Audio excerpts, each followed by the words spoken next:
Virginia Supreme Court threw out the map in Virginia today that was passed by voters.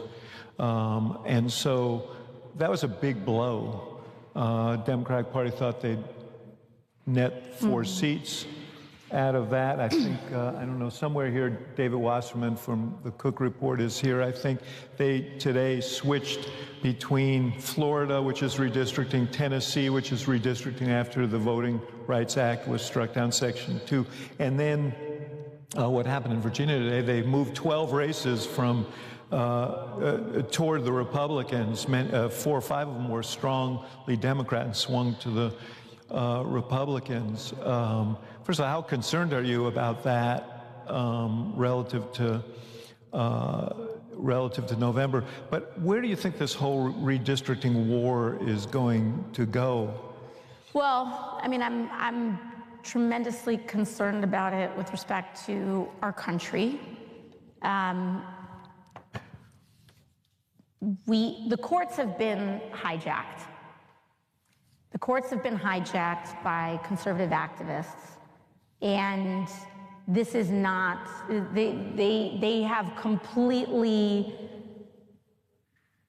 abdicated themselves from even the pretense of objectivity or their original goal or intent. And in fairness, there were legal issues associated with this, and everybody knew it from the beginning that it was a kind of a close call because of what the law required, the steps that were necessary to get this done. Well, let's talk about some of this for a little bit.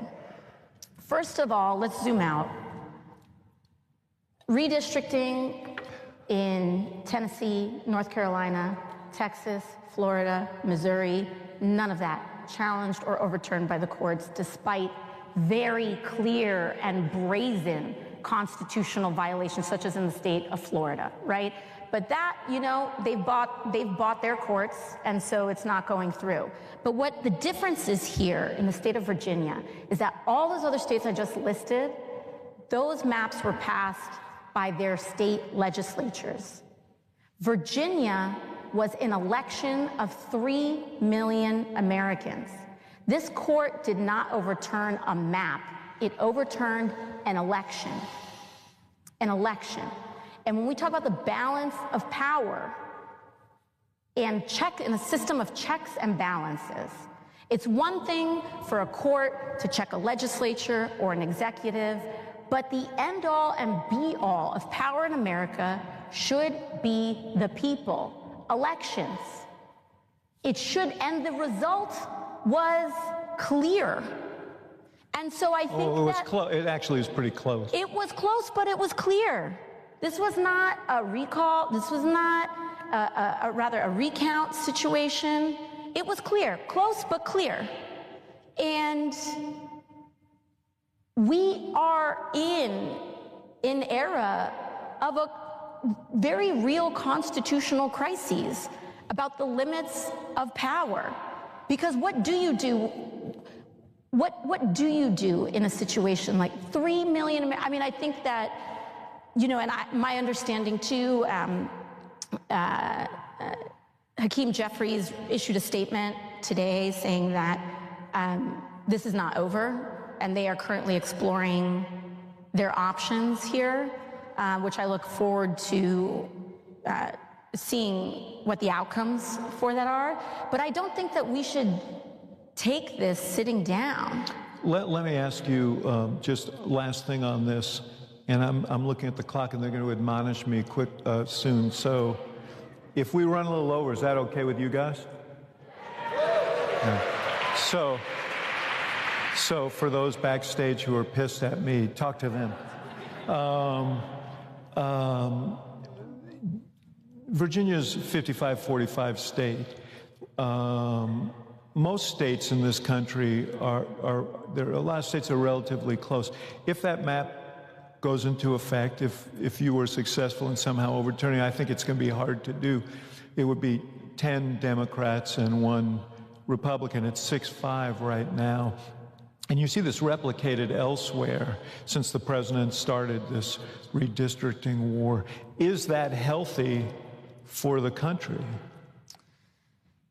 Well, You know, you talk about the margins of Virginia as a state, but as a country, we are a 50-50 country. And so we need to look at these redistricting fights less as Virginians, Texans, New Yorkers, and more as Americans. And I, as well as many others, believe in nonpartisan gerrymandering. I don't think that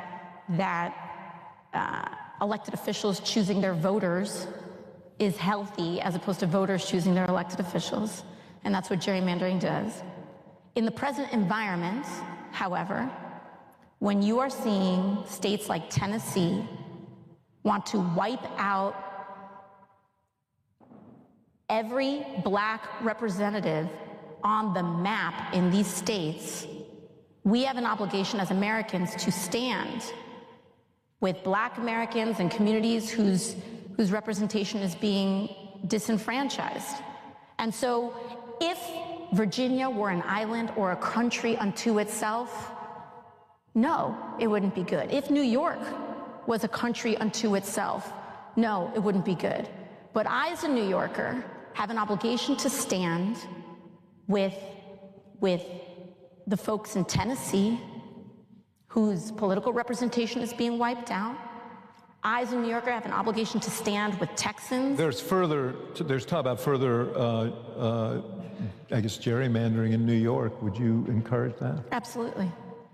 Absolutely. And by the way, one of the reasons that we got these compromises in the first place was because, you know, in the past, there was this tit for tat, and eventually everyone got sick of it, and we started instituting some basic level protection. That was part of the mix in the historical context for some of these were political compromises of the past. And unfortunately, it looks like we're going to have to relearn some of those lessons again. But we don't do it with an anemic Democratic Party that doesn't respond to clear violations of people's power and rights. We don't do that by sitting it down. The gauntlet was thrown down.